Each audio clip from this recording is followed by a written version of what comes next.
All right, so today we're really diving deep, like really deep. Ye- Yeah, into the minds of some of India's most impressive business leaders. We're talking unicorn founders, billionaires, the whole shebang. The real movers and shakers. Exactly. And we've been through a ton of material. A mountain of it. Seriously, a mountain. But we've boiled it all down to try and figure out not just what they've built, but How how. they think, how they work. Yeah, so that you listening can maybe pick up a thing or two, apply it to your own goals. Steal from the best, right? No, borrow. Let's say borrow from the best. Borrow, adapt, implement. There you go. So, first things first. These folks, these titans of industry, they just see the world differently, don't they? Oh, absolutely. It's not just about having a good idea. It's about how they perceive problems. Like, they see opportunity where others see... Roadblocks, limitation. Yeah, exactly. So let's take Byju Raveendran, the founder of Byju's, for instance. What do you think was the real turning point in his thinking? Well, with Byju's, it was never just about better tutoring, right? He saw a chance to completely change how education works for millions of people. So it was about scale from the very beginning. Scale reach, that was the driving force. Even more so than just making a profit, at least initially. Huh, interesting. So it wasn't about making a slightly better product. It was about making a product that could reach... Everyone. As many people as possible. Okay. Now, what about Nikhil Kamath, the co-founder of Zerodha? The stock trading space was already pretty crowded, wasn't it? What was his angle? Well, he didn't try to reinvent the wheel, you know? Kamath basically looked at stock trading and said, this is way too expensive. Yeah. And complicated. He saw a system that wasn't really serving a huge chunk of the population. So he focused on... Making it accessible, simple, ultra low fees, easy to understand. Right, making it so that anyone could participate. Exactly. Democratizing the whole thing. Okay, so we've got Byju's focusing on massive reach, Zerodha on accessibility. So there isn't really one billionaire mindset, is there? It seems more about... Finding that lever, that point of maximum impact. Yeah, figuring out how to make a real difference on a large scale and doing it in a way that's... Smart, efficient. Right. But how do these big ideas actually play out day to day? Like, do their routines, their habits offer any clues? That's a great question. Because having a vision is one thing, but living it is another. Totally. So let's look at Bhavish Agrawal, the co-founder of Ola. What's interesting about his daily schedule? Agrawal is all about deep work. Like, he plans his entire day around it. He's got like a schedule and everything. Oh, yeah. Very structured. He dedicates specific blocks of time, uninterrupted, to things like product strategy.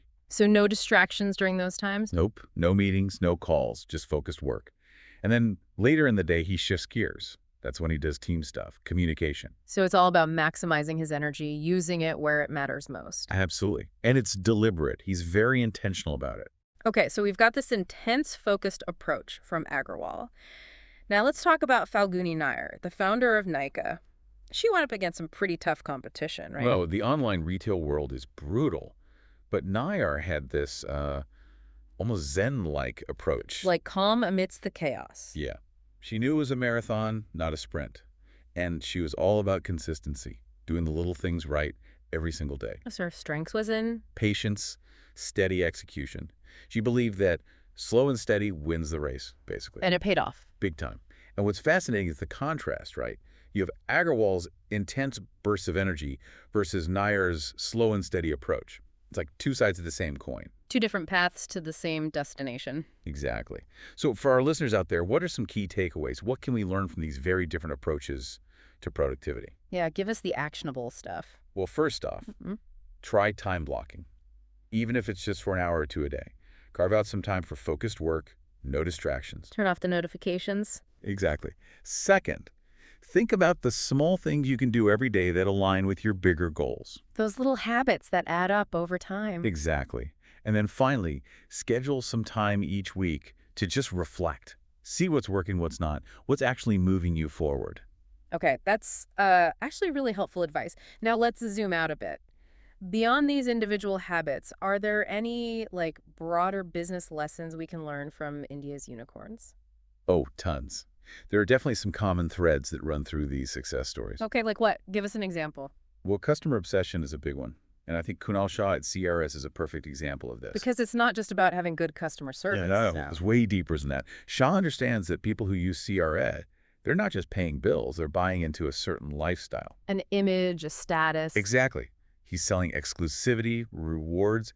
He's tapping into those deeper emotional needs. It's like he's created a whole identity around using his product. Exactly. And that kind of deep customer understanding, it's crucial. Okay, interesting. Now, what about Vijay Shekhar Sharma and the story of Paytm? They've really evolved over time, haven't they? Oh, for sure. Paytm is a classic example of fail fast, iterate faster. It wasn't an overnight It success. wasn't always this super app, was it? No, they started with SMS-based content, then moved to digital wallets, and just kept adapting, adding new services. So they were constantly trying new things. And not afraid to abandon things that weren't working. Like that content delivery thing, they dropped that pretty quickly. Yeah, because they saw the potential in mobile payments. Mm. And the key takeaway is that agility, that willingness to adapt and learn from mistakes. Okay, so fail fast, iterate faster. Sure. Got it. Now, last but not least, Ritesh Agarwal and OIO. They took on a pretty chaotic industry, didn't they? Yeah, the hotel and hospitality business can be a real mess. But Agarwal saw a way to bring order to the chaos. Through technology. Yeah.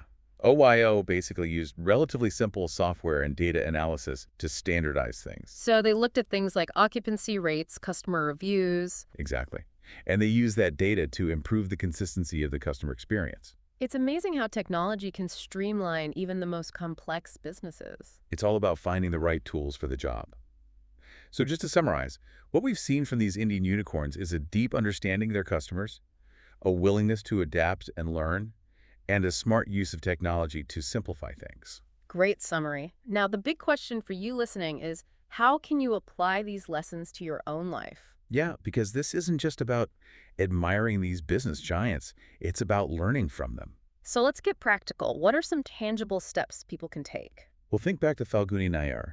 She started small, but she always thought big. So start where you are, with what you have, but always keep that big picture in mind. Don't be afraid to dream big. Exactly. And then remember Kunal Shah and his relentless focus on understanding his customers. Ask why all the time. Why are my customers doing this? Why is this working? Why isn't this working? Precisely. Dig deeper. Understand the motivations behind the actions. And lastly, think about Bhavish Agarwal and his structured schedule. You don't need to copy his exact routine, but figure out how to intentionally direct your energy. Find those key tasks that really matter and give them your full focus. Exactly. Now, to really get you thinking, here's a little journal prompt for you. Oh, I like these. What's one specific system or habit you can implement this week that reflects something we talked about today? So, for example, could you try time blocking for a specific task? Yeah. Or maybe you reach out to a client for some in-depth feedback. Or even just take 30 minutes to really think about your strategy. The key is to choose one thing and actually do it. And that brings us to the end of our deep dive. We've explored the minds and habits of some of India's most successful business leaders, looking at how they approach challenges and build amazing things. It's been quite a journey. And hopefully you've picked up some valuable insights along the way. Our goal was to inspire you, to give you some tools and frameworks to apply in your own life, whatever your goals may be. So as you go about your week, think about how you can start building your own version of that billionaire process. One step at a time. Exactly. Thanks for joining us.